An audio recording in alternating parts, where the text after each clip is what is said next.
The orc woman's boots hit the rutted earth beside the male coach, and the first thing she saw was not the man who had sent for her but a boy with flour dust in his hair, staring up at her with eyes the color of creek water in summer. And then those eyes went wide and his mouth formed a perfect circle of wonder before he shouted, "You look just like Hope." Kerra Rothwell stood very still, her travel bag hanging from one green hand, trying to parse what the child had just said while her heart hammered against her ribs because this was it. This was the moment when everything would either begin or fall apart. And she had crossed 3 territories to get here, to this mill at the edge of the frontier, to marry a man whose letters had been kind but whose face she had never seen. The boy could not be more than 6 or 7, and he was beaming at her now with such uncomplicated joy that she did not know what to do with it. "Caleb, what did you just say?" The voice came from the mill itself, from the open door where a figure was emerging into the afternoon light, and Kerra's breath caught because this had to be him, had to be Kenneth Nolan, the widower who had placed an advertisement for a wife and who had somehow, miraculously, not withdrawn his offer when she had written back to explain what she was. The man was tall, lean in the way of people who worked with their hands, with dark hair that curled slightly at his collar, and a face that looked like it had been made for smiling even though right now he seemed more startled than anything else. He stopped a few paces from the boy, his gaze moving from his son to Kerra and then back again, and there was something careful in the way he held himself, something that told her he was bracing for impact just as much as she was. "I said she looks just like Hope," Caleb repeated, as if this explained everything, and then he was moving toward Kerra with the fearlessness of children who have not yet learned to be afraid, reaching out to touch the edge of her travel-worn coat. "She has the same eyes and the same color and everything. Papa, do you see it?" Kenneth Nolan opened his mouth, closed it, and then dragged a hand through his hair in a gesture that left it standing up at odd angles. "Caleb, Hope is a horse." The words hung in the air for a moment, and then Kerra felt something she had not expected, something that bubbled up from her chest and emerged as a laugh, a real one. Not the polite sound she had practiced for meeting strangers, but the kind that came when the world surprised you into forgetting your fear.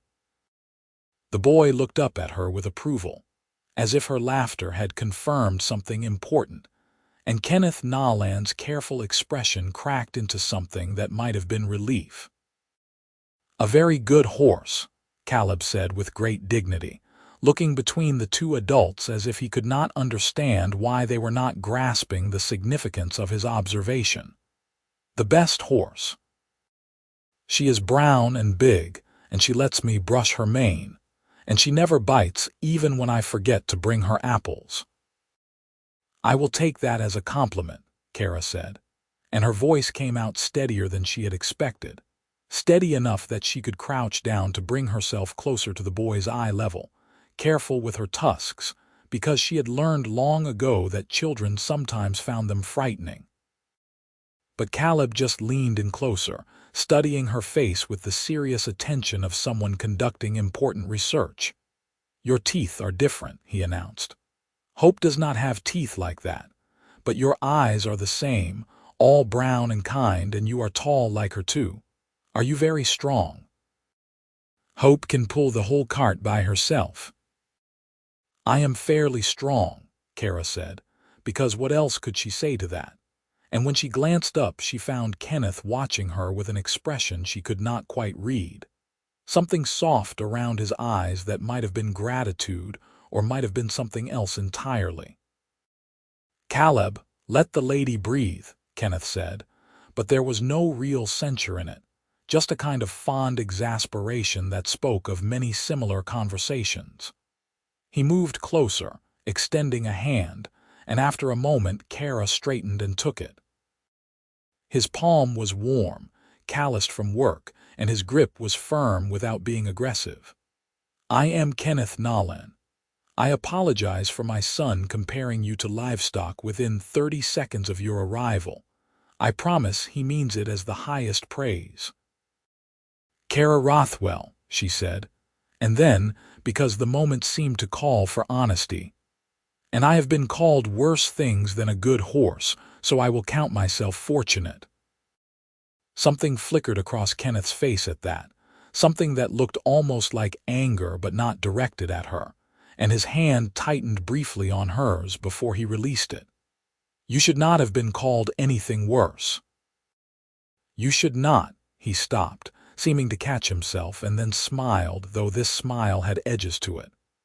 "Well, you are here now and you are welcome, and if my son wants to introduce you to your equine twin, I suppose we should let him before he bursts."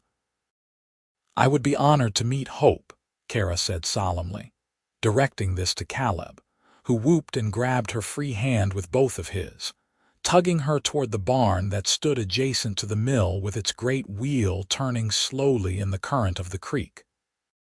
Kenneth fell into step beside them, carrying her travel bag as if it weighed nothing, and Kerra tried not to be too aware of him, tried not to notice the way his shirt stretched across his shoulders, or the way he moved with the easy confidence of someone who knew every inch of his land. The letters had not prepared her for this, for the reality of him, and she felt suddenly very conscious of her own appearance after days of travel, of the dust on her clothes and the way her hair had come loose from its braid.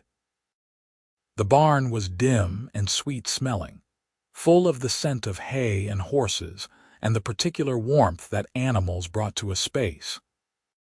Caleb led her to the largest stall, where a draft mare the color of polished chestnut stood dozing, her weight shifted onto 3 legs in the boneless way of horses at rest. At their approach, the mare lifted her head and whuffed softly, and Caleb released Kerra's hand to slip between the stall bars with the ease of long practice. "Hope, this is Kerra," he said, stroking the mare's broad nose with both hands. "She came on the mail coach, and she is going to marry Papa and live with us. Do you see how much she looks like you?" The mare, unimpressed by this announcement, lowered her head to snuffle at Caleb's pockets in search of treats. Kenneth leaned against the stall door beside Kerra, close enough that she could feel the warmth of him, and when she glanced over, she found him watching her with that same unreadable expression. "He loved that horse before he could walk," Kenneth said quietly, pitching his voice for her alone while Caleb chattered on to Hope about the journey Kerra must have had. "My wife, Anne, she bought Hope at auction when she was pregnant with Caleb. Said every child should grow up with a good horse. After Anne died, Caleb used to sleep out here some nights when the grief got too big for him. Hope never minded."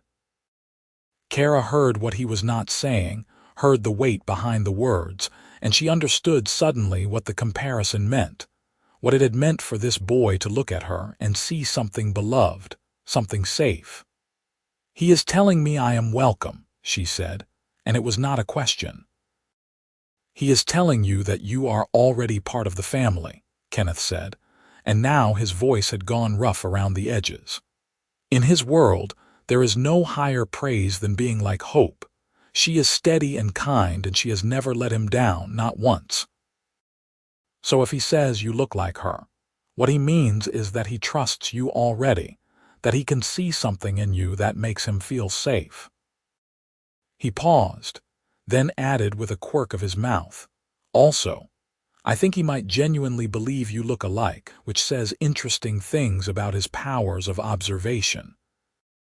"I will take it," Kerra said, and found that she meant it, found that the tight knot of anxiety in her chest had loosened just slightly because this small boy had looked at her green skin and her tusks and her pointed ears, and had not seen a monster but had instead seen a beloved horse, and somehow that was more acceptance than she had expected to find in a lifetime. She watched Caleb produce an apple from somewhere and offer it to Hope on a flat palm, watched the gentle way the mare took it, careful of the small fingers, and thought that she could understand why the boy had made this his sanctuary. "Would you like to see the house?" Kenneth asked after a moment. "You must be exhausted from traveling, and I have stew on the fire that is probably getting rebellious by now. Fair warning, I am a decent cook, but not an inspired one. You will not starve, but you will not be writing home about the meals either." "I am not much of a cook myself," Kerra admitted. "I can manage basics without poisoning anyone, but that is about the extent of it. My mother despaired of me in the kitchen. I was always better with my hands doing other things, building or fixing or working outside." "Then we will muddle through together," Kenneth said, and there was something warm in his voice that made her pulse skip.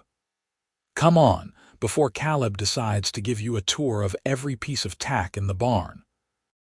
He can talk about saddles for an impressively long time, for someone who barely reaches the stirrups." They collected Caleb with some difficulty, the boy reluctant to leave hope, but willing to be persuaded when Kenneth mentioned that there was berry cobbler for after dinner. And then they were crossing the yard to the house, which was a sturdy two-story structure of weathered wood with a wide porch and flowers growing in boxes beneath the windows. It looked lived in and loved, the kind of place where people had built a life, and Kerra felt a pang of something that might have been longing or might have been fear, because she wanted this to work, wanted it with an intensity that surprised her. The interior was neat without being fussy, with furniture that was well made but not fancy, and a stone fireplace that dominated one wall of the main room. There was a table big enough for 6, though only 2 chairs were pulled up to it, and the mantel held a collection of small wooden animals that looked like they had been whittled by an amateur hand. Kenneth set her bag down by the stairs and moved to the fireplace, where a pot hung over the coals, stirring it with a long-handled spoon while Caleb climbed onto one of the chairs, and proceeded to tell Kerra about every single room in the house in exhaustive detail. "Give Kerra a chance to take off her coat at least." Kerra shrugged out of her coat, suddenly very aware that she was in the home of a man she did not know, preparing to eat dinner as if this were normal, as if she had not just upended her entire life on the strength of a handful of letters and a desperate hope for something better. Kenneth brought the bowls to the table along with a loaf of bread that looked store-bought, and they sat, Caleb still chattering about the house and the mill and hope and everything else that came into his head. The stew was good, hearty and hot, and Kerra realized she was ravenous, that she had not eaten since early morning when the coach had stopped at a way station. Kenneth ate with the focused attention of someone who had learned to take meals when he could get them, but she could feel him watching her between bites, assessing in a way that did not feel intrusive, just curious. "So," he said eventually, when Caleb had finally wound down enough to focus on his own bowl, "I know what I wrote in the letters, but I imagine the reality is still something of a shock. You have questions, I am sure, and you should ask them. I want you to feel like you can speak freely here." Kerra set down her spoon, considering. There were 100 questions she could ask, 1,000 things she wanted to know, but what came out was, "Why did you agree to this? You could have found a human woman, someone from the area who already knew you, who would not come with all the complications I bring. Why take a chance on someone you had never met, and an orc at that?" Kenneth was quiet for a moment, his gaze dropping to his bowl, and when he looked up again his expression was serious. "Anne has been gone for 2 years, he said. "Fever took her in the space of a week, and there was nothing anyone could do. After she died, I tried to keep going just for Caleb, but this house was full of ghosts, and every woman in the area who looked at me only saw a widower who needed rescuing or a meal ticket for herself, and none of them ever saw me, if that makes sense. I got so tired of being a tragedy or a prize. And Caleb needed more than I could give him on my own, Needed someone who could be here when I was working, needed someone who could be a partner to both of us. He paused to tear off a piece of bread, worrying it between his fingers.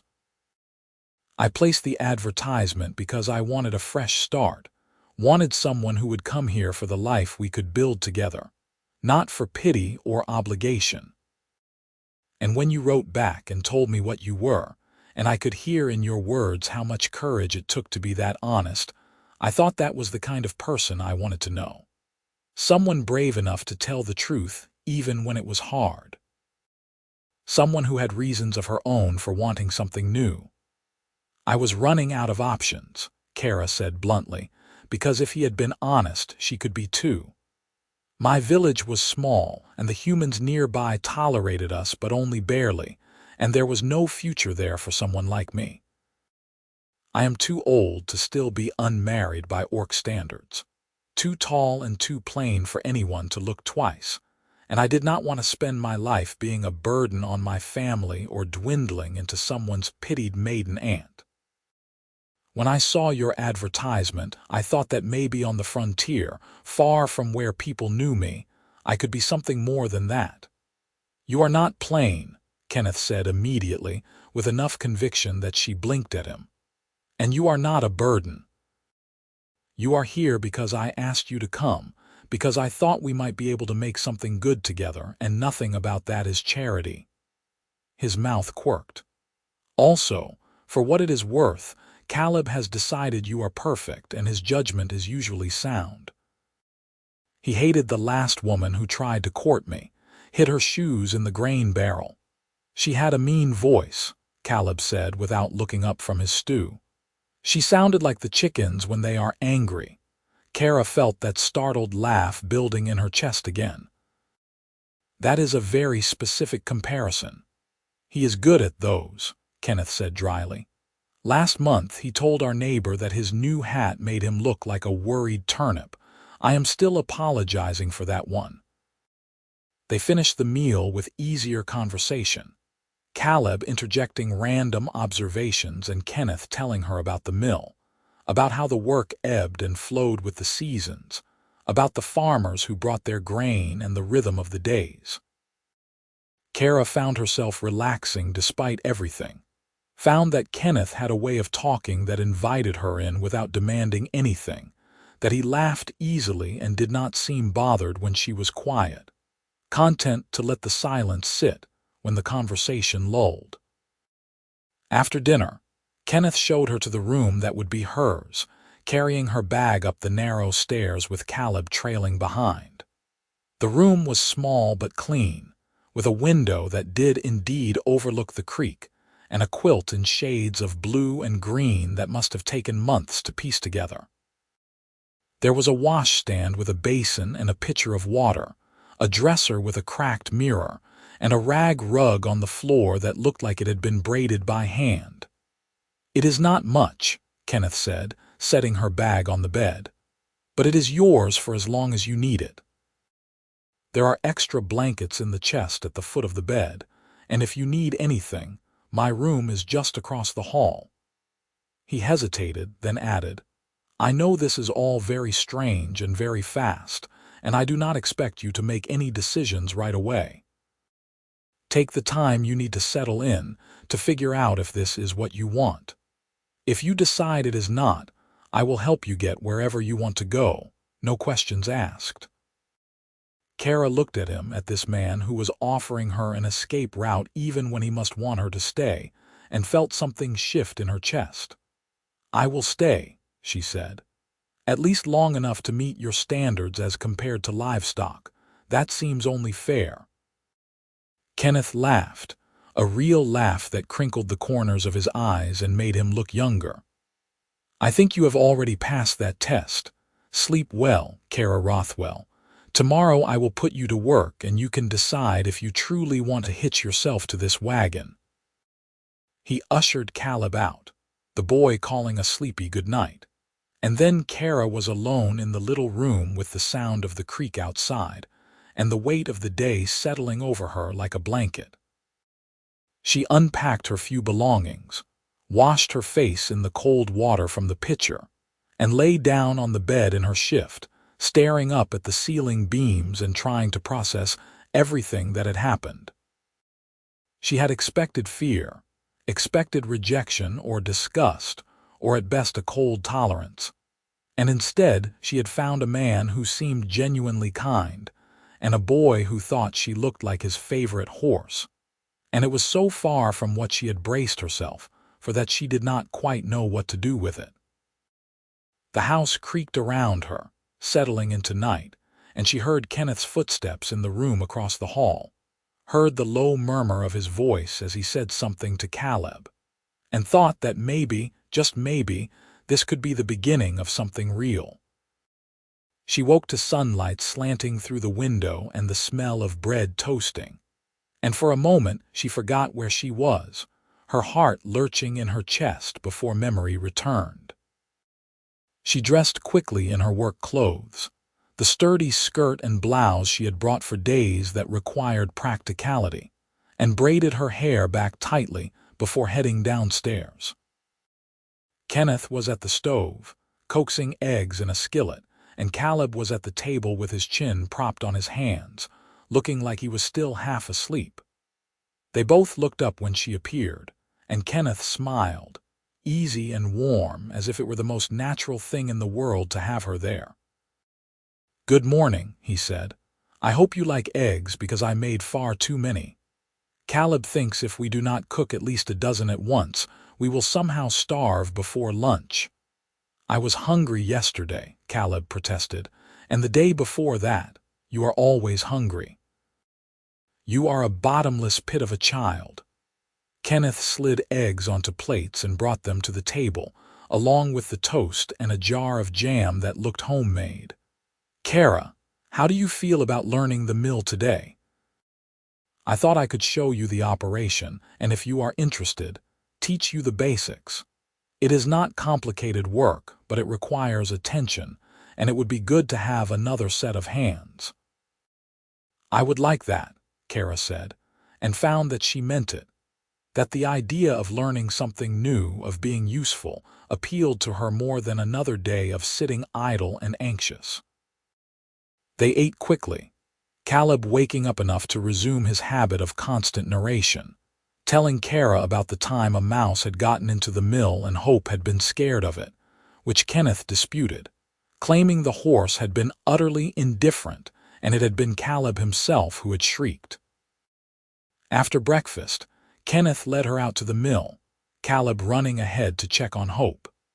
The building was larger up close than it had seemed, built solid into the creek bank with the great wheel turning steadily in the current. Inside, it was all wood and stone and the smell of grain, with complicated systems of gears and belts transferring power from the wheel to the millstones. Kenneth walked her through it all, patient and thorough, explaining how the grain was fed into the hopper, how the stones ground it to flour, how the meal had to be sifted and bagged. He let her try each step, standing close to guide her hands when she fumbled, and Kerra was acutely aware of him, of the way he smelled like clean sweat and grain dust, of the warmth of his body when he reached around her to adjust the flow of wheat into the hopper. "You are a quick study," he said after an hour, approval clear in his voice. "Most people take days to get the feel for how fast to feed the grain. You have good instincts." "I like work that uses my hands," Kerra said, watching the stone turn, the wheat disappearing into the mechanism and emerging as flour. "I like being able to see the result of what I do. It makes sense to me in a way that other things do not." "Then you will do well here," Kenneth said. "Milling is honest work. You put grain in one end, you get flour out the other, and people need it to survive. There is something satisfying about that, about being part of the chain that keeps everyone fed." They worked together through the morning, falling into an easy rhythm, and Kerra found herself enjoying it more than she had expected, enjoying the physical nature of the labor, and the way Kenneth talked while they worked, telling her stories about the farmers who came through, about the year the creek had flooded and taken out the wheel, and how he and Anne had rebuilt it together in a frantic week before the harvest came in. He talked about Anne easily, without the sharp edge of fresh grief, and Kerra was grateful for it because it told her that he was not looking for a replacement, that he had mourned and moved forward and was ready for something new. She caught herself watching him when he was not looking, noting the way his hands moved with confident precision, the way he smiled when Caleb appeared with a bouquet of weeds he had picked by the creek, the way he seemed utterly unbothered by her presence, as if having an orc woman working beside him was the most natural thing in the world. At midday, they broke for lunch, eating bread and cheese on the porch while Caleb ran circles around the yard with a stick, engaged in some elaborate game only he understood. Kenneth stretched his legs out in front of him, tipping his face up to the sun, and sighed with the contentment of someone who had earned his rest. "This is my favorite time of day," he said. "Right here, between the morning work and the afternoon work when the sun is high and everything is peaceful. Anne used to say I was part cat, the way I would find sunny spots to nap in." "It is beautiful here," Kerra said, and meant it. The mill sat in a little valley, with forested hills rising on either side and the creek running silver and quick over its rocky bed. The air smelled like pine and water and the green growing things of summer, and it was so far removed from the cramped confines of her village that she felt like she had crossed into another world entirely. "It is home," Kenneth said simply. "I was born in a city, actually, but I hated it. All those people crammed together, all that noise and dirt. When I met Anne, she was living here, helping her father run the mill, and I took one look at this place and knew I never wanted to leave. Her father taught me the trade, and when he died, we took over. It has been a good life for the most part." He glanced over at her, his expression thoughtful. "What about you? What was your home like?" Kerra considered how much to say, how much truth to offer. "Small," she said finally. "A village in the mountains, maybe 40 families, all orc. We kept to ourselves, farmed what we could on rocky soil, traded with the human settlements in the valleys when we had to. It was not a bad place, but it was very insular, and there was not much room for anyone who did not fit the mold. I wanted more than that, wanted to see what else was out there, but leaving meant going alone, and that is a hard thing to do. And now you are here," Kenneth said, "on a frontier you do not know, with people you have just met, building something from nothing. That takes courage." "Or desperation," Kerra said wryly. "I am not sure I can claim bravery when the alternative was spending the rest of my life watching everyone else move forward while I stayed still. I think courage and desperation often look the same from the outside," Kenneth said. "The difference is what you do with the jump after you have taken it. You could have gotten off that coach, seen that we were real people with real expectations, and run. But you stayed, and you are here learning to mill grain and putting up with my son's unique brand of chaos, and that counts for something." Before Kerra could respond, Caleb came tearing up the porch steps, breathless and wild-haired. "Papa, can Kerra come see the swimming hole after work? I want to show her where the big fish live, and the rock that looks like a turtle, and the place where you let me jump in last summer." "That depends on whether Kerra wants to go traipsing through the woods with a boy who talks to fish," Kenneth said, but his eyes were on Kerra, offering her the out if she wanted it. "I would like that," Kerra said, surprising herself with how much she meant it. "I have not been swimming in a long time.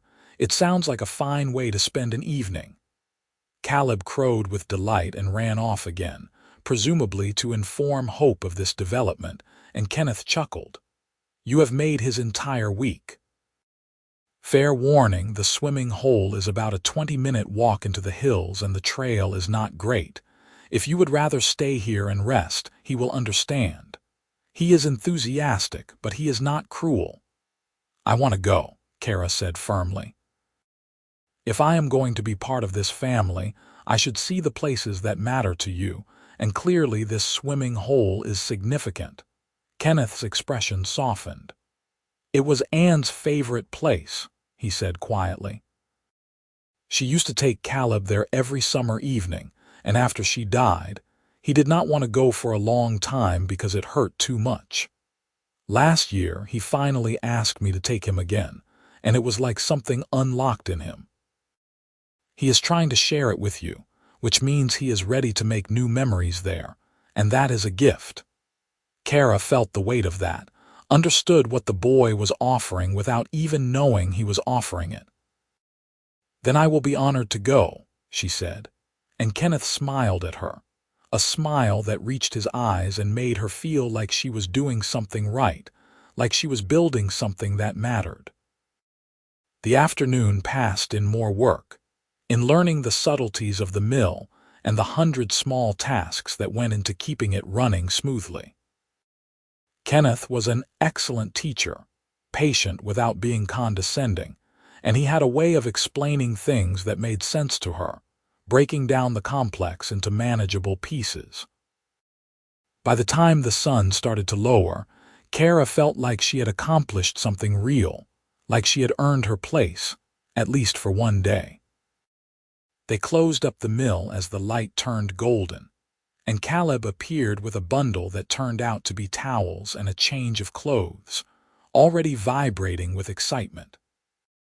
The walk to the swimming hole took them up a narrow trail that wound through pine forest, climbing steadily until they reached a clearing where the creek widened into a deep pool, the water dark and clear, reflecting the sky. It was beautiful in a wild, untouched way, with smooth boulders ringing the pool and trees leaning over the water, their roots exposed along the banks. Caleb immediately began stripping off his shirt and shoes, chattering about the fish and the turtle rock and everything else, and Kenneth followed at a more sedate pace, glancing at Kerra with a question in his eyes. "I did not think to ask if you could swim," he said. "If you cannot, the edges are shallow enough to wade." "I can swim," Kerra said, and began unlacing her boots, very aware that this was another test, another moment where she could pull back or lean in. She had worn her shift under her clothes, practical and modest, and she shucked her skirt and blouse quickly before the nervousness could stop her. Kenneth had turned away to give her privacy, helping Caleb navigate the rocks, but when she stepped into the water, he looked back, and she saw his gaze track over her, quick and assessing before he caught himself and looked away again. The water was shockingly cold, stealing her breath, but it felt good after the heat of the day, and she waded out until it reached her waist, then dove forward, letting the water close over her head. When she surfaced, Caleb was shrieking with laughter, splashing toward her with complete disregard for the temperature, and Kenneth was waist-deep himself, his shirt discarded on the rocks, and Kerra tried not to stare at the lean muscle of his chest and arms, at the way the water sluiced over his skin. He grinned at her, boyish and unguarded, and then dove under, coming up near Caleb to splash him. And suddenly they were all three of them playing like children, the awkwardness forgotten in the simple joy of cold water and laughter. They stayed until the light began to fail, until Caleb's lips were blue, and his teeth were chattering despite his protests that he was not cold at all. Kenneth hauled him out bodily, wrapping him in a towel and rubbing him briskly while the boy squirmed and complained, and Kerra climbed out more slowly, suddenly aware of the intimacy of the moment, of the way Kenneth's gaze flicked to her and away, of the way her shift clung to her body, leaving very little to the imagination. She toweled off quickly and dressed with her back turned, and by the time she was decent again, Kenneth had Caleb clothed and was pulling on his own shirt, his hair still dripping. They walked back through the gathering dusk, Caleb between them, holding both their hands, and the boy talked about fish and turtles and how next time they should bring a net. and Kerra felt something settle in her chest, something that felt dangerously close to belonging. That night, after Caleb was asleep and the house was quiet, Kerra sat on the porch with Kenneth, watching the stars come out.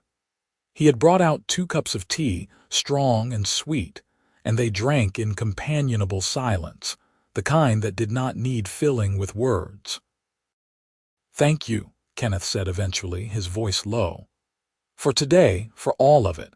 For being patient with Caleb, and for trying, and for not running away when he compared you to a horse within 5 seconds of meeting you."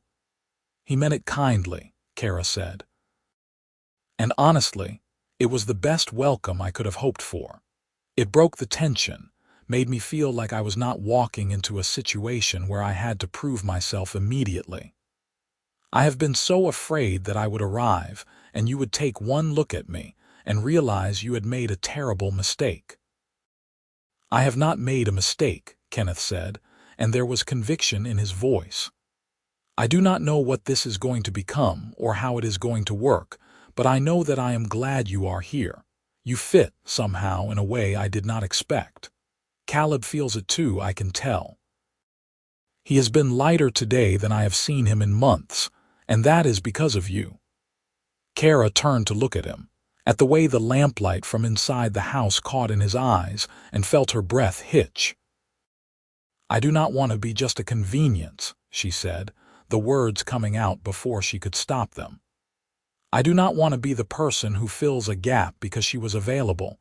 I want to be chosen, not just accepted." Kenneth met her gaze, steady and serious. "You think I would have agreed to marry a stranger if I were just looking for convenience?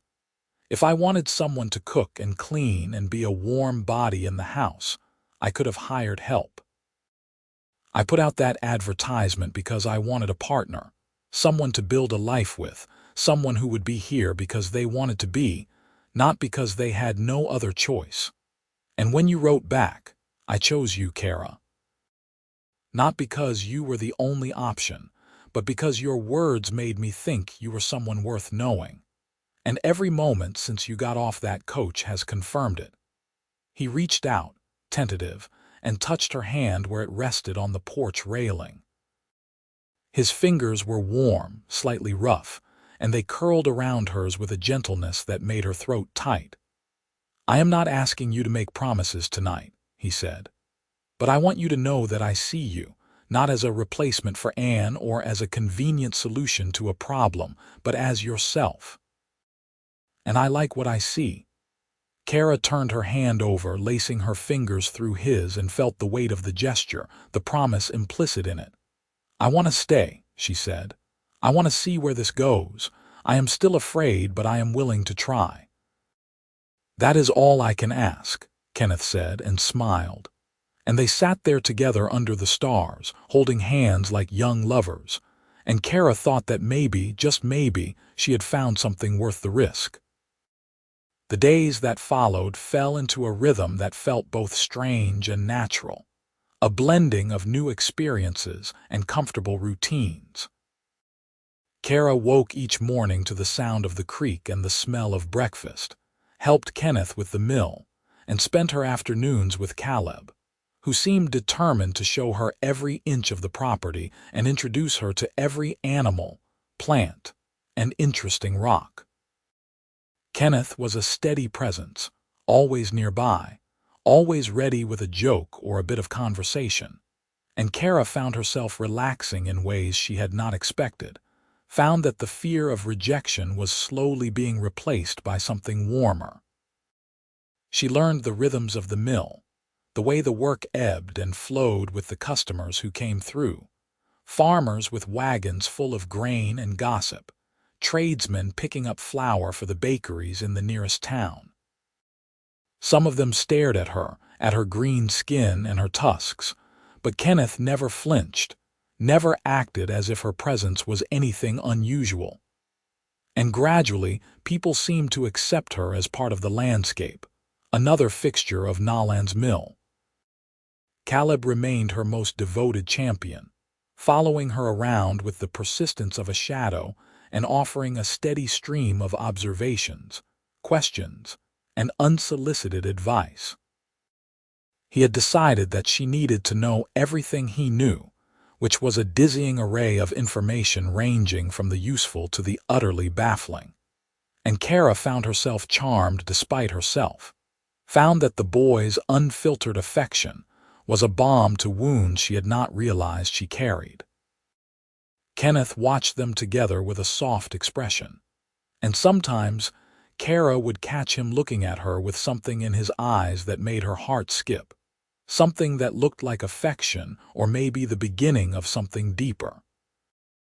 They talked late into the evenings after Caleb was asleep, sharing stories about their pasts, their hopes, their fears. And Kerra found that Kenneth was easy to talk to, that he listened without judgment and offered his own truths in return. He told her about Anne, about the life they had built together and the plans they had made, but also about the struggles, the fights they had had, the ways they had not always understood each other. He did not paint his late wife as a saint, which Kerra appreciated because it made Anne feel real, feel like a person rather than a ghost she could never measure up to. Kerra told him about her village, about the stifling weight of expectations, and the way she had always felt like she was too much or not enough, never quite fitting the mold. She told him about the loneliness, the way she had watched her friends pair off and start families while she remained behind, unclaimed and unwanted, and Kenneth had reached out and taken her hand, squeezing gently. "Their loss," he had said simply. "Anyone who could not see what you are is a fool." 3 weeks after her arrival, a woman appeared at the mill, riding a neat bay mare and dressed in mourning black despite the heat. She was perhaps 40, with a severe face and pale eyes that raked over Kerra with undisguised disdain. Kenneth, who had been showing Kerra how to adjust the millstones, straightened slowly, his expression going carefully neutral. "Margaret," he said, and Kerra heard the tension in his voice. "I was not expecting you." "Clearly," the woman said, dismounting with sharp, efficient movements. Her gaze moved to Kerra and stayed there, cold and assessing. "You must be the orc." "I am Kerra Rothwell," Kerra said, keeping her voice even. "And you are Margaret Holbrook, Anne's sister." The woman's mouth thinned. "I came as soon as I heard the news. I could not believe it when Mrs. Patterson wrote to me, said that Kenneth had taken up with a mail-order bride and an orc at that. I thought surely there must be some mistake." "There is no mistake," Kenneth said, and now there was an edge to his voice. "Kerra is my intended, and she is living here with Caleb and me, and I do not recall asking for your approval or your input." "Caleb is my nephew," Margaret said sharply. "My blood and Anne's, and I will not stand by and watch you replace his mother with a monster." The word hung in the air, ugly and brutal, and Kerra felt it land like a blow. Kenneth went very still, his jaw tightening, and when he spoke his voice was low and dangerous. "You will not speak to her that way. Not in my home, not on my land, not ever. Kerra has been nothing but good to Caleb and to me, and if you cannot be civil, you can leave." "I am not going anywhere," Margaret said, her gaze still fixed on Kerra. "I am here to assess the situation, and if I find it unsuitable for Caleb, I will petition for guardianship. I have the right as his next of kin. Anne would never have wanted this, wanted her son raised by something like that."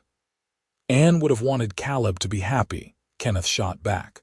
"And he is happy, happier than he has been since she died. You do not get to come here after 2 years of silence and dictate what is best for my son." "Our son," Margaret said. "Anne was my sister, and he is all I have left of her. If you think I will stand by and let you corrupt him with this, you are mistaken." She turned on her heel and stalked back to her horse, mounting swiftly. "I will be staying at the inn in town," she said, looking down at Kenneth from the saddle, "and I will be watching. If I see anything, anything at all, That suggests Caleb is being neglected or mistreated or exposed to inappropriate influences. I will go to the magistrate. Anne's memory deserves better than this." She rode off without waiting for a response, and Kenneth stood there breathing hard, his hands clenched into fists. Kerra felt frozen, the word monster still echoing in her head, and when Kenneth turned to her his expression was stricken. "Kerra, I am so sorry," he said. "She had no right to say that, no right to come here and attack you. I will not let her do this, will not let her take Caleb or drive you away. I swear it." "She is his aunt," Kerra said, and her voice sounded distant to her own ears. "She has a claim, and she is not wrong, is she? I am an orc, and people do see us as monsters, and maybe it is not fair to Caleb to ask him to grow up with that stigma." "No," Kenneth said fiercely, closing the distance between them and taking her by the shoulders. "No, you do not get to do that. You do not get to let her poison in your head. Caleb loves you, truly loves you, and you are good for him in ways I cannot be. Margaret is bitter and angry, and she has been since Anne died, because Anne was the one person who could manage her, and now that she is gone, Margaret has no one to control. This is not about you being an orc. This is about her needing to feel like she has power over something." Kerra wanted to believe him, wanted to push away the cold fear that had settled in her chest, but the words monster and inappropriate influences kept circling in her mind. What if she does go to the magistrate? What if they take him away because of me? "Then we will fight," Kenneth said. "We will fight with everything we have, and we will prove that Caleb is loved and cared for, and that you are part of that. But I do not think it will come to that. Margaret is bluffing, trying to scare us into submission, and I will not give her the satisfaction." He pulled her into a hug, sudden and fierce, and Kerra stood rigid for a moment before allowing herself to lean into it, to take comfort in the solid warmth of him. "I will not let her hurt you," Kenneth murmured against her hair. "I will not let anyone hurt you. You are mine to protect now, and I take that seriously." The possessiveness in his words should have bothered her, but instead it made her feel safe, made her feel like she was not facing this alone. She wrapped her arms around him and held on, and they stood there in the mill with the wheel turning endlessly outside. And Kerra thought that she would fight too, would fight for this fragile thing they were building, because it mattered, because it was worth protecting. That evening, Caleb asked why the lady in black had looked so angry, and Kenneth sat him down and explained in terms a child could understand that his Aunt Margaret was worried about him, but that sometimes worry made people say things they should not say, and that Kerra was not going anywhere. Caleb, with the straightforward logic of the young, simply nodded and said that was good because he did not want Kerra to leave, and then he went back to his dinner as if the matter were settled. But Kerra could see the tension in Kenneth's shoulders, could see the way he watched the road as if expecting Margaret to reappear, and she knew that this was not over, that there would be consequences to that encounter. She was proven right 3 days later when a man in the plain clothes of a circuit magistrate appeared at the mill, accompanied by Margaret, her expression triumphant. "Kenneth Nolan," the magistrate said. He was a middle-aged man with a tired face and a ledger tucked under one arm. "I am Magistrate Garrett, and I have received a petition from Mrs. Margaret Holbrook regarding the welfare of your son, Caleb Nolan.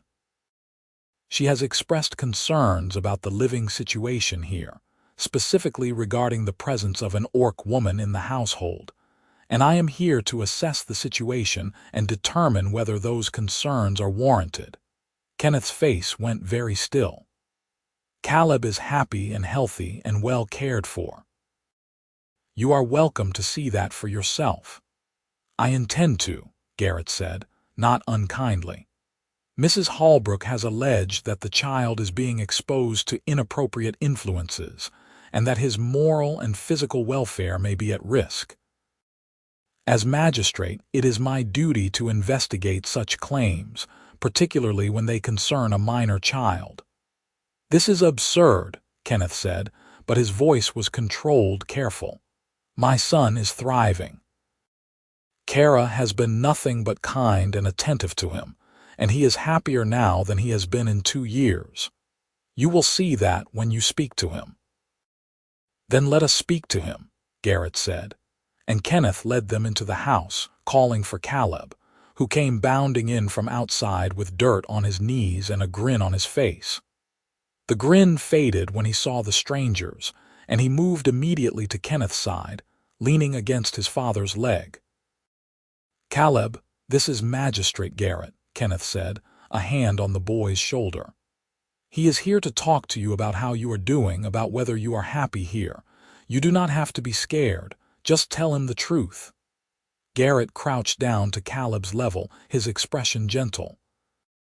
Hello, Caleb. I have just a few questions for you and then I will be out of your way. Can you tell me about the people who live here with you? It is me and Papa and Kerra, Caleb said, his voice small. And Hope the horse, but she lives in the barn. And who is Kerra? She is Papa's intended, Caleb said, glancing up at Kenneth as if to confirm he was giving the right answer. She came on the mail coach, and she is going to marry Papa, and she looks like Hope. She is really strong, and she knows how to work the mill, and she took me swimming, and she makes Papa laugh a lot. And how do you feel about her being here? Garrett asked. I like it, Caleb said, with the simple certainty of a child. I like her. She is nice and she listens when I talk and she does not get mad when I ask too many questions, and Papa is happy now, not sad like he used to be. Has she ever hurt you or been mean to you? Caleb's face scrunched up in confusion. No. Why would she do that? She is kind. She brought me a present last week, a whistle she carved from a willow branch, and it is the best thing I have ever had. Garrett nodded slowly, making notes in his ledger. And where is Kerra now? I am here, Kerra said from the doorway, where she had been standing since the magistrate arrived, trying to stay out of the way. If you have questions for me, I will answer them. Garrett straightened, his gaze assessing. Mrs. Holbrook claims that your presence here is corrupting to the child, that orcs are inherently violent and unsuitable caregivers, and that Mr. Nolan is allowing his judgment to be clouded by loneliness. What do you say to that? Kerra forced herself to meet his eyes, to keep her voice steady. I say that orcs are no more inherently violent than humans, and that I have never raised a hand to Caleb or to anyone else in this household. I am here because Kenneth asked me to come, because he wanted a partner and I wanted a home, and we are building something together. Caleb is loved and safe and happy, and I would never do anything to jeopardize that. She is telling the truth, Kenneth said, his voice hard. This is not about Caleb's welfare. This is about Margaret trying to control a situation she has no claim to. She has not visited once since Anne died, has not sent letters or gifts or shown any interest in Caleb's life until now, and the only thing that has changed is that I am no longer alone and grieving. She cannot stand that. Margaret, who had been silent until now, spoke up, her voice cold. I have stayed away because it was too painful, because every time I looked at that boy I saw my sister, and it broke my heart. But I have a duty to Anne's memory, and I will not let her son be raised by a monster. Call her that one more time, Kenneth said, very softly, and there was a threat in his voice that made even Garrett glance at him sharply. Go on, Margaret. Call her that one more time and see what happens. Enough, Garrett said, holding up a hand. Mr. Nolan, I understand that emotions are running high, but threats will not help your case. Mrs. Holbrook, I would ask you to refrain from inflammatory language while I am conducting this assessment. Now, I would like to see the rest of the house, and I would like to speak to the boy alone without any of you present. Kenneth looked like he wanted to argue, but he nodded tightly. Caleb, you go with the magistrate. Answer his questions honestly and do not be afraid. You have done nothing wrong. Caleb nodded and took Garrett's hand, and they went outside together, leaving Kenneth, Kerra, and Margaret standing in tense silence. Margaret's gaze was venomous, and Kerra could feel the weight of it, the hatred and the disgust, and she forced herself not to look away, not to give the woman the satisfaction of seeing her flinch. You have ruined him, Margaret said quietly. Kenneth was a good man, a respectable man, and you have brought shame on his house. Anne must be turning in her grave. Anne is dead, Kenneth said flatly. And I am alive, and so is Caleb, and we deserve to be happy. You do not get to weaponize her memory against us. If you truly cared about Caleb, you would see that he is thriving and you would leave us alone. I will not leave you alone until that thing is gone from this house, Margaret hissed. I will make sure everyone knows what you have done, what you are exposing your son to.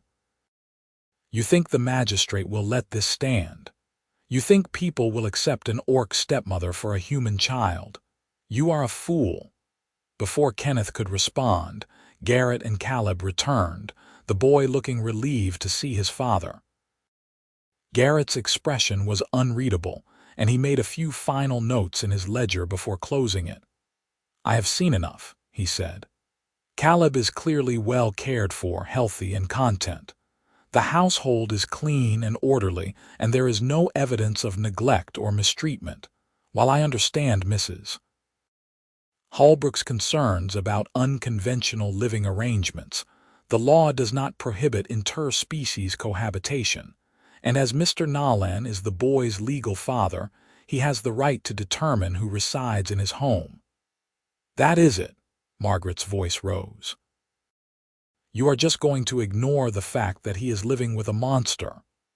I am going to ignore your prejudice, Garrett said coolly. Caleb is happy and safe, and that is what matters. Unless you have evidence of actual harm, which you do not, this petition is dismissed. Mr. Nolan, continue as you have been. Miss Rothwell, you are free to remain in this household. Mrs. Holbrook, I suggest you reconsider your priorities and perhaps examine why you are so invested in making your nephew's life difficult. He tipped his hat and left, and Margaret stood there shaking with rage. This is not over, she said, her voice low and vicious. I will find a way. I will make sure you pay for this. Leave, Kenneth said, and his voice was ice. Leave my property and do not come back. If you do, I will have you charged with trespassing. Caleb does not need your poison in his life, and neither do I. Margaret stared at him for a long moment, and then she turned and stormed out, slamming the door behind her.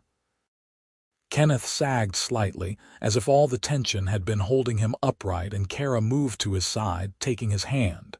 It is over, she said. She tried and she failed, and we are still here. For now, Kenneth said, but he squeezed her hand. But she was right about one thing. People will talk, and some of them will agree with her, and that is going to make life harder for all of us, especially for Caleb.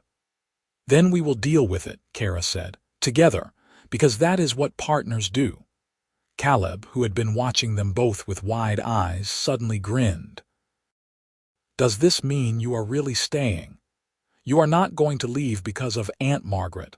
I am really staying, Kerra said, crouching down to his level. If you will have me. I will have you, Caleb said solemnly, and then he threw his arms around her neck and hugged her with all the strength in his small body. I am glad. I do not want a different person. I want you. Kerra held him and felt something break open in her chest, something that had been locked tight for so long she had forgotten it was there. Over the boy's head, she met Kenneth's eyes and saw her own feelings reflected there, and knew that whatever came next, they would face it together. The weeks that followed were tense, waiting for the other shoe to drop, but Margaret did not return, and gradually the fear eased. Kenneth began to talk about the wedding, asking Kerra what she wanted, what would make her happy, And Kerra found that she did not need much. Just the simple promise that they would build a life together, that she would be chosen and valued and loved. They set the date for the first day of autumn, when the milling season slowed and Kenneth could afford to take a day away from work. It would be a small ceremony, just the three of them and a traveling priest who made the circuit through the frontier settlements. But Kerra found that she did not mind the simplicity, found that it suited her better than anything grand. Caleb insisted on being part of the preparations, offering suggestions that ranged from the practical to the absurd, and Kenneth and Kerra humored him, letting him feel important and included. The boy had started calling Kerra by her name instead of the Orc Lady, which felt like progress, and sometimes he would take her hand unprompted, seeking her out when he was scared or excited or just wanted company. Kenneth was courting her, Kerra realized, even though they were already engaged, even though the matter was settled. He brought her wildflowers from the meadow, left little carved figures on her pillow, things he had whittled in the evenings after Caleb was asleep. He found excuses to touch her, a hand on the small of her back when they walked, fingers brushing hers when they worked side by side, and Kerra found herself leaning into it, found that she craved his presence in a way that was new and thrilling and a little frightening. One evening, as they sat on the porch watching the sun set, Kenneth reached over and took her hand, lacing his fingers through hers. "I have been thinking," he said, his voice low, "about after we are married, about what that will look like. And I want you to know that I am not expecting anything from you that you are not ready to give. We can take this as slowly as you need. I want you to feel safe here, to feel like this is your home, and I will not rush you."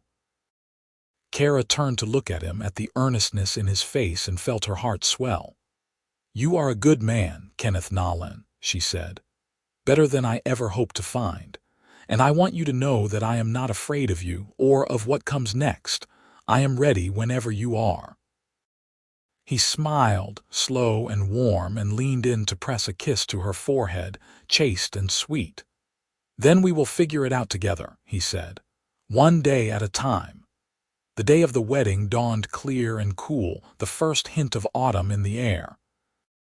Kerra dressed in a simple gown that one of the neighbor women had helped her sew, pale green to match her skin, with white embroidery at the cuffs and collar.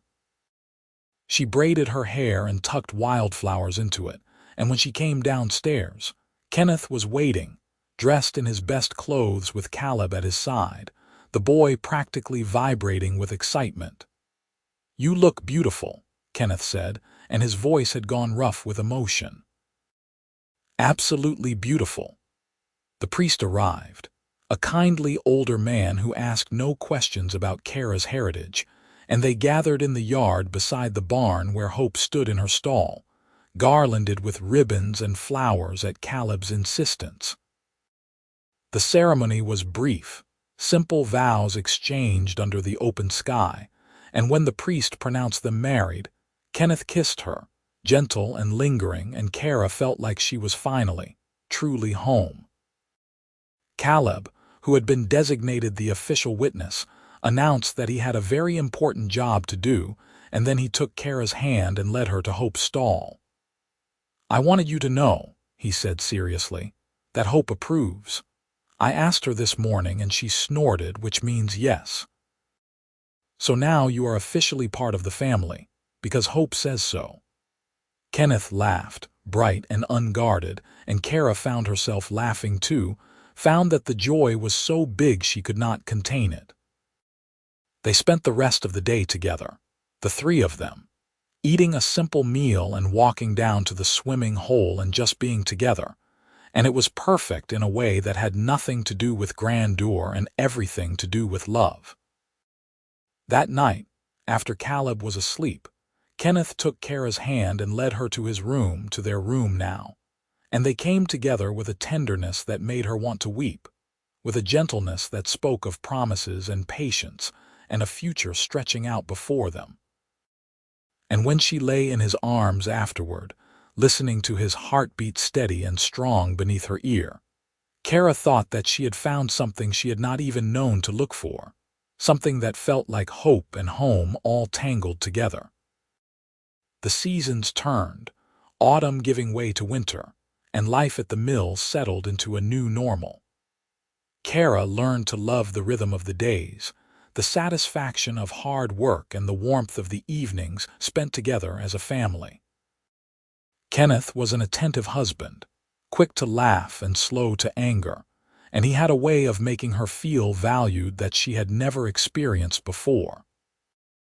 Caleb grew taller, his legs lengthening and his face losing some of its baby roundness, and he remained their fierce little champion, introducing Kerra to everyone they met as "my stepmother," with a pride that never failed to make her chest tighten with emotion.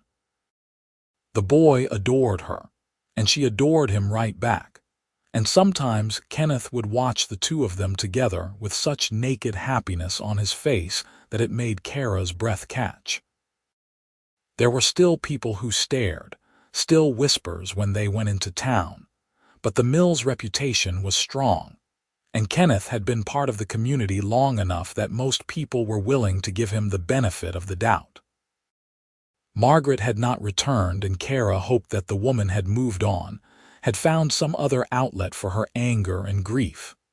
By spring, Kerra knew she was pregnant, felt it in the subtle changes of her body, and the way her senses sharpened. She told Kenneth one evening after Caleb was asleep, and he had stared at her for a long moment before breaking into the biggest smile she had ever seen on his face, scooping her up and spinning her around despite her laughing protests. "We are going to have a baby," he said, wonder in his voice. "We are going to have a child together, Kerra. You have given me everything, do you know that? Everything I thought I had lost, you have given back to me." "We have given it to each other," Kerra said, cupping his face in her hands. "This life, this family, we built it together. And we will build this too together."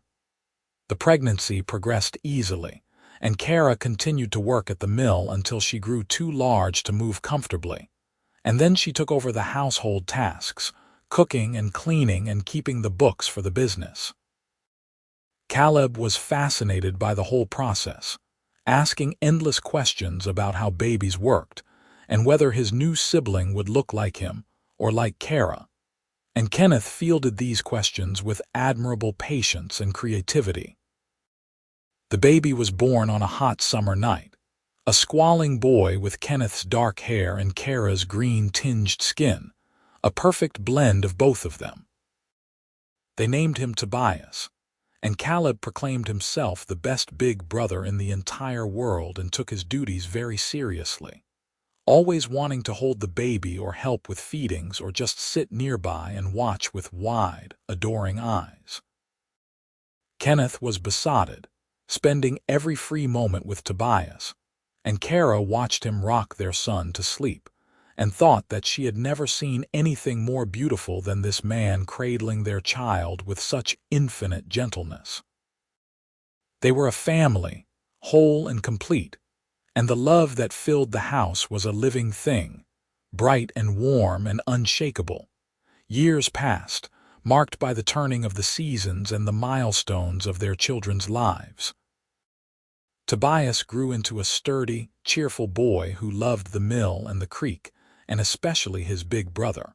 Following Caleb around with the same devotion Caleb had once shown Hope. The two of them were inseparable, and Kerra often found them in the barn or by the swimming hole, Caleb teaching Tobias about fish and turtles and all the important things in life. Hope eventually grew old and was retired to a life of leisure in the pasture, and when she finally passed, they buried her under the old oak tree near the barn, and Caleb cried for the first time in years, mourning the loss of the friend who had seen him through his darkest days. Kerra held him while he wept, and Kenneth stood with his hand on Caleb's shoulder, and Tobias, who was still very small, offered his brother a flower he had picked, solemn and earnest. "She was the best horse," Caleb said when he could speak again. "And she would be happy, I think, that you are here. Because you are just like her, kind and steady and good, and she would want me to have that." "I will try to live up to her example," Kerra said, and meant it, because hope had been the bridge that brought them together, the unexpected comparison that had broken the ice and allowed love to grow.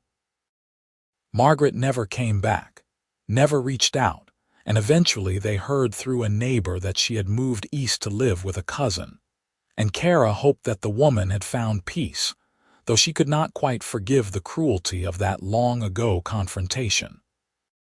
But it did not matter, in the end, because they had won, had built something beautiful despite her opposition, and that was victory enough.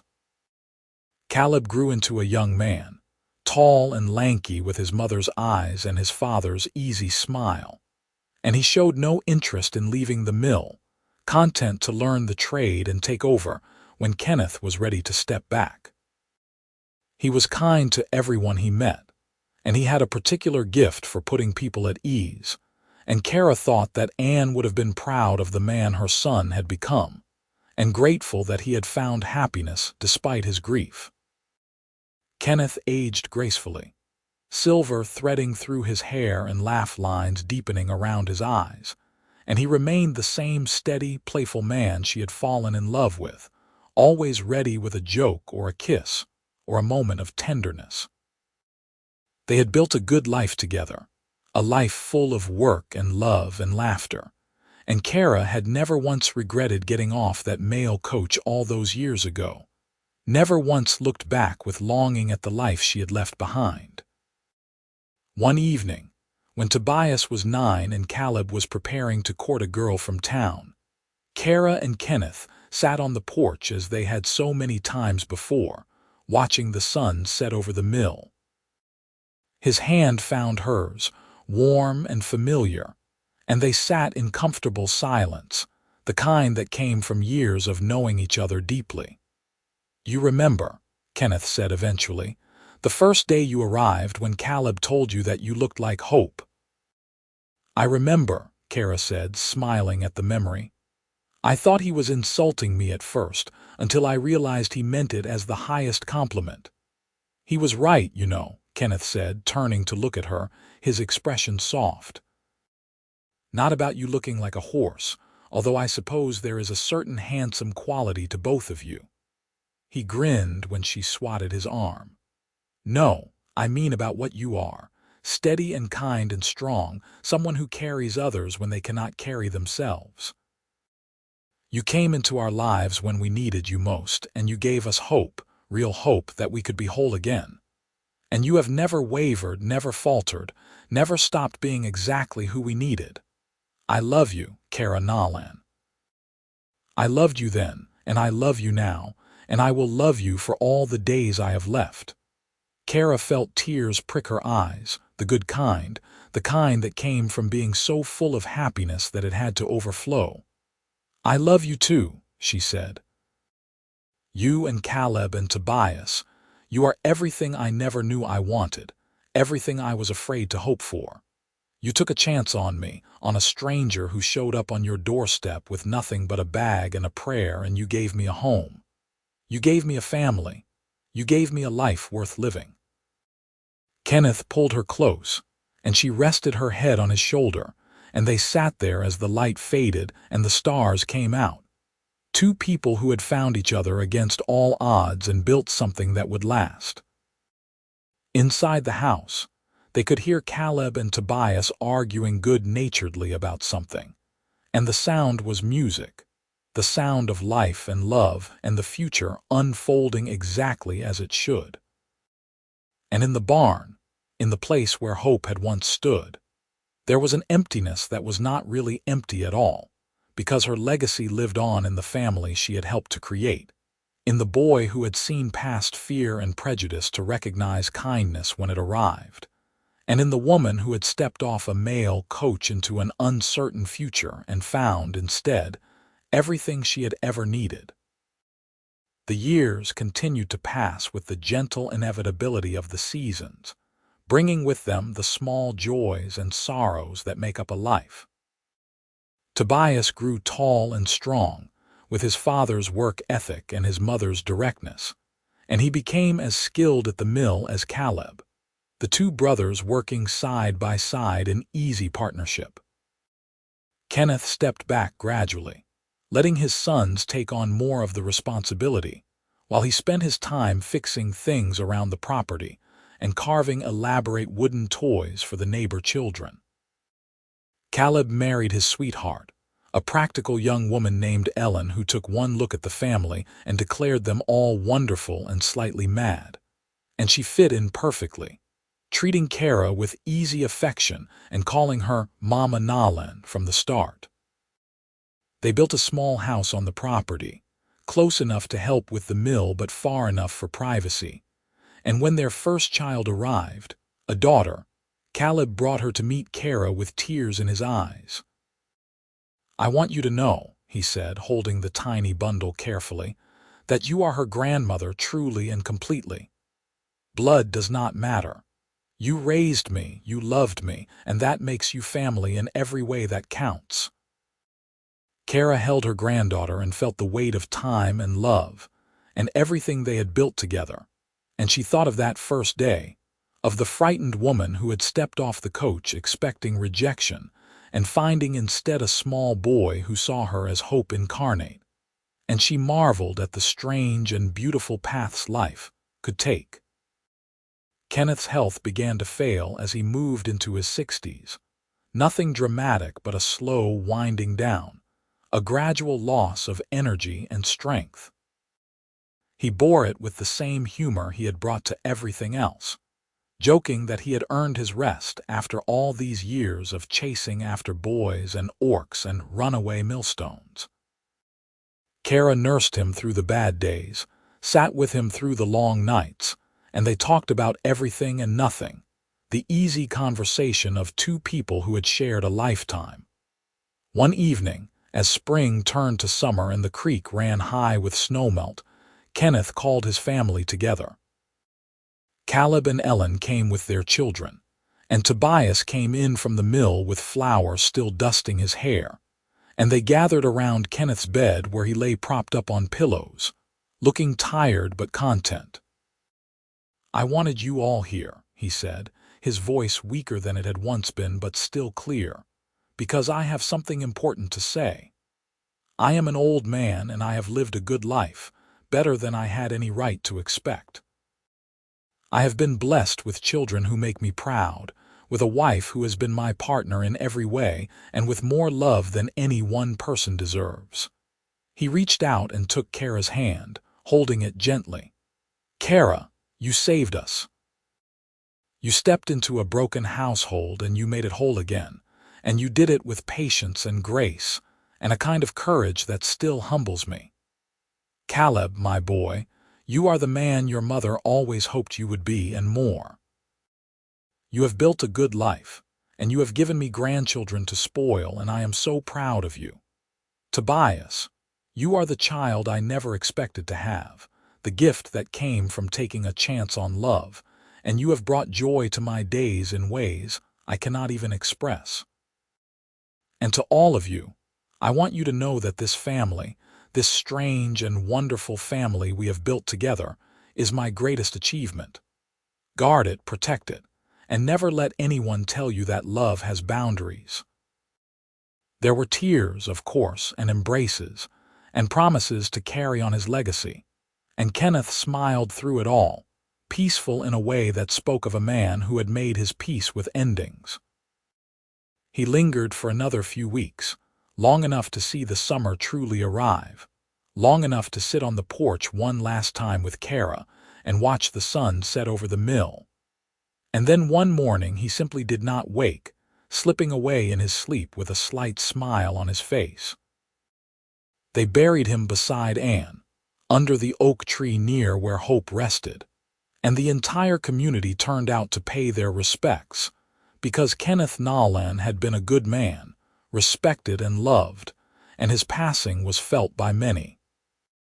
Kerra stood between her sons and watched them lower her husband into the ground, and she felt the loss like a physical wound. But she also felt gratitude, because she had been given more years with him than she had ever dared to hope for, and they had been good years, full and rich and deeply lived. In the weeks that followed, Kerra moved through grief with the same steadiness she had brought to everything else, allowing herself to feel the pain but not to be consumed by it. She had her sons and their families, had the mill and the land and the life they had built, and she knew that Kenneth would want her to go on, to keep living and loving and making the most of the time she had left. Caleb and Tobias ran the mill together, and Kerra helped where she could, keeping the books and managing the household, and slowly life found a new rhythm, different but still good. She spent her days with her grandchildren, teaching them the things Kenneth had taught her, telling them stories about their grandfather and their late grandmother and the brave horse who had brought them all together. Kerra lived to see her granddaughter marry, to see Tobias find love with a quiet woman who worked at the general store, to see the mill pass into the hands of the next generation. And through it all, she carried with her the memory of a man who had looked past her green skin and her tusks and seen someone worth loving, someone worth choosing, someone worth building a life with. She died peacefully in her sleep at the age of 73, surrounded by family, and they buried her beside Kenneth under the oak tree. And on her headstone they carved the words beloved wife, mother, and friend. She looked like hope. The mill still stands, run now by the descendants of Kenneth and Kerra Rothwell. And in the yard there is a statue of a draft horse, garlanded with flowers every summer in honor of Hope, the mare who taught a grieving boy that love could take many forms, and that sometimes the greatest gift we can offer another person is to see them clearly, without fear or prejudice, and to tell them that they are exactly what we needed, exactly when we needed it most.